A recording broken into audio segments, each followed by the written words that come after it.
I am gonna call Zach, who is my local guy.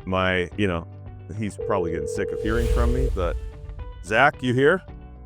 I'm here. Holy cow, that was amazing. Good to see you, buddy.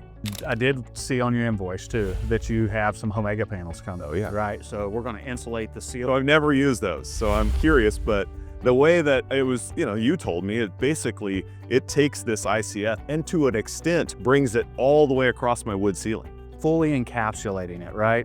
Similar to a spray foam, but the EPS foam, a little bit tighter. You're gonna bring the foam right up to foam interface. Yeah. Really makes that a six-sided insulated building, right? Can't wait. Really impressive. And you'll find that when you do the Homegas, it's pretty simple. Just some screws through the studs right into your rafters. Okay. All right.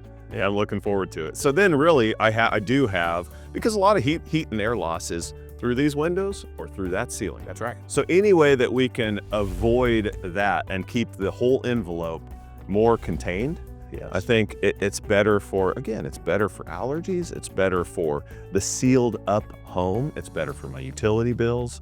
So, hey, if I'm gonna do it, let's do it right. And can't hit on it enough. When you fully envelop with insulation all the way around, you're getting a really much better performance out of that home, right? We talk about an R24 with the walls. Right. That's an upfront material value, performance-wise, which is totally different than a stick built.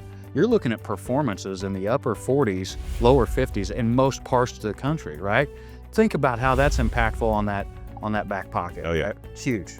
How many of you dads, if your kids touch that thermostat and it goes up 1 or 2 degrees up or down, you're not gonna care as much. That's what I'm excited about. There you go.